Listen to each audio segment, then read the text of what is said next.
Hey, so if you've heard the name Cupcake before, it's probably because of Deep Throat, a very oddly sexual song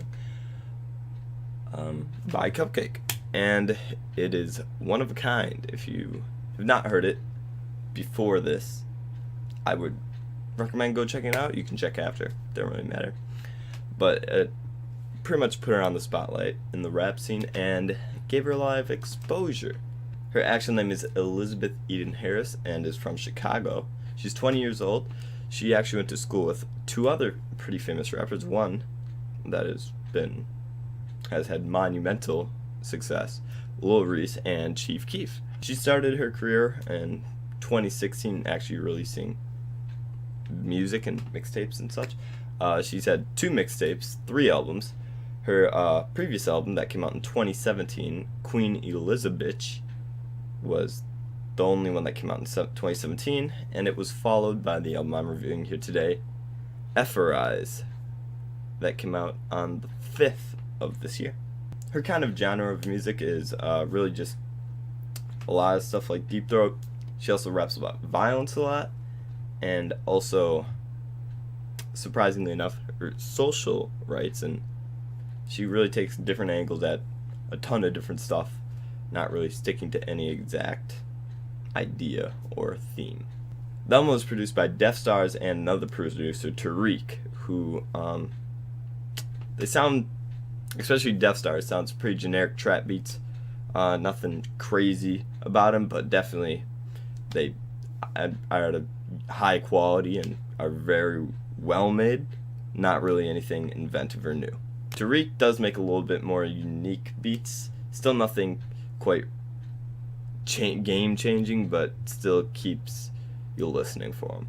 The beats, however, do match very, very well with her voice and her style, which can be kind of not grungy, I don't want to say, but like she has a certain tone in her voice when she really gets like going or something, where she gets a little throaty, and that really goes well with the beats.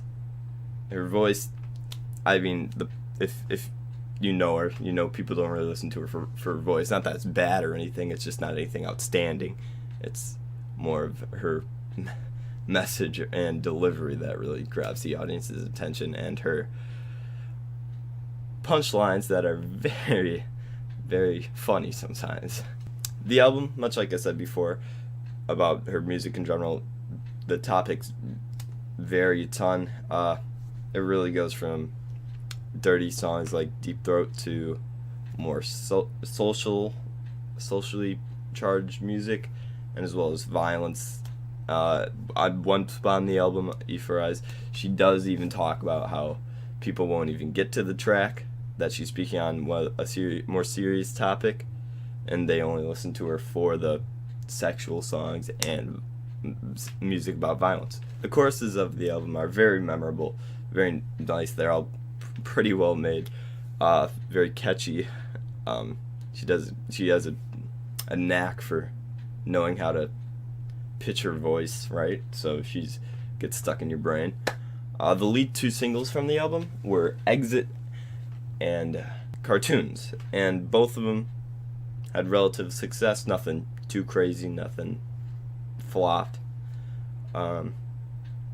Personally, I'm a bigger fan of Cartoon. Exit didn't really strike me as anything too original or catchy. Cartoons, though, was pretty unique in my opinion. The album opens up with a track called 2 Minutes. That's actually a piano trap beat that is probably one of just the better overall generic trap beats in the entire album. I mean, the generic trap beat, I mean, it's like you either hate them or you like them, and if they're well made, you typically like them. So I mean, I can't really sham on it all that much for it all just being too generic, especially since that's not really what she's really going for in terms of beats. I mean, trap's trap, I mean, but 2 Minutes is about the ups and downs of life and how you're gonna handle it, whether it be just giving up or taking what you can and doing the best and the most and really trying to make a change. The second track is then Cartoons, one of my personal favorites.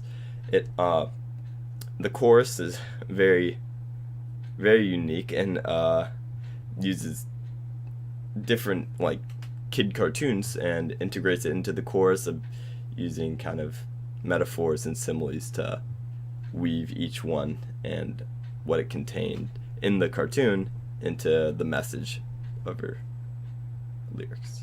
The third track is then Duck Goose, and just a dirty rap track about the dirty stuff she wants to do that you gotta listen to because it's goofy.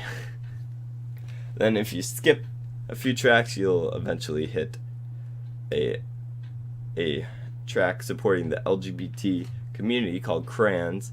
It kind of shows a more raw, real side, much like 2 Minutes, but still a different side of her and what she supports and what she thinks of people that don't support.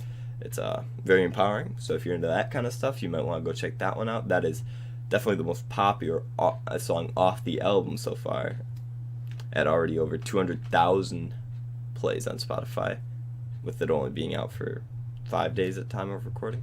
The next song being the very, I don't want to say comedic, but it's about violence, but the chorus, man, it gets me, it makes me laugh, called Cinnamon Toast Crunch.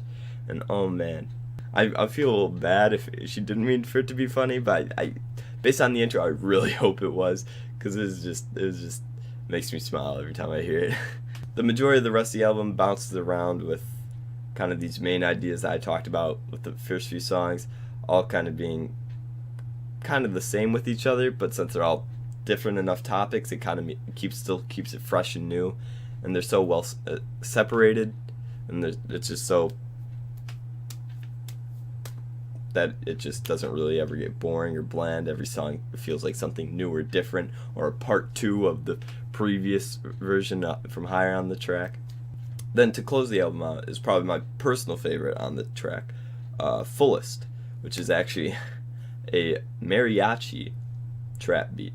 It's not much mariachi is actually there. I believe it's actually some mariachi melody that has broke through into the mainstream. People just know it. It's like one of those tunes that just gets stuck in your head and weasels itself in there, and you never know where it came from. The highs of the album obviously being Cartoons and Fullest, which were my favorites, and just her integral way of using different cartoons in the chorus seems so original, fantastic, and as well as it just being a catchy song in general, it really stuck out to me. Fullest, obviously, she sounds great on it. Her rapping is very fluid and fast, and it's so nice. And the beat.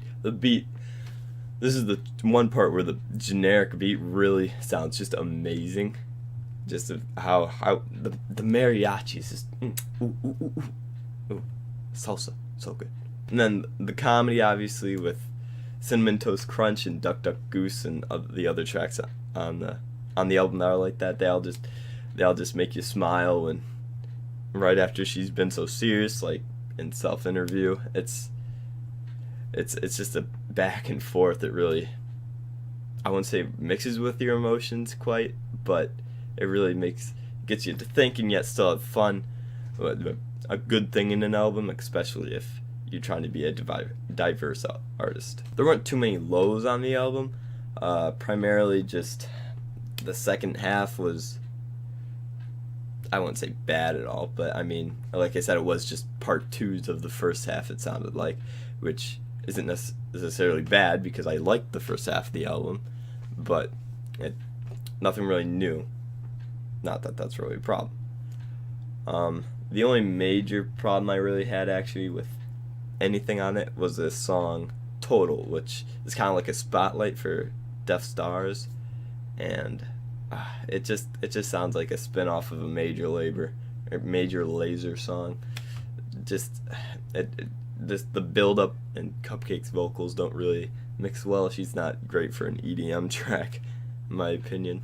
And to summarize, pretty much, the album's songs are so well placed, and it keeps you bouncing back and forth. You don't ever really get bored. You just have a good time. The album work itself is pretty unique and interesting. The HD quality of it all, if that's really so that can compliment, just looks very nice. And again, the generic beats throughout the entire thing. That nothing's really spectacular, but it's trap beats, so it just good works for me in that kind of sense. And like I also said earlier, her voice isn't really the main reason, so that wasn't a big lift up. But I mean, that's not really the reason I think anybody else would really listen to the album at all, or any of her projects. And if you are listening to her for the voice, I'm not sure why. So in the end, the album's around a 6 out of 10. Better than average, but nothing too spectacular, revolutionary. Something you can get into and listen and have a good time, but I wouldn't really say anything too spectacular.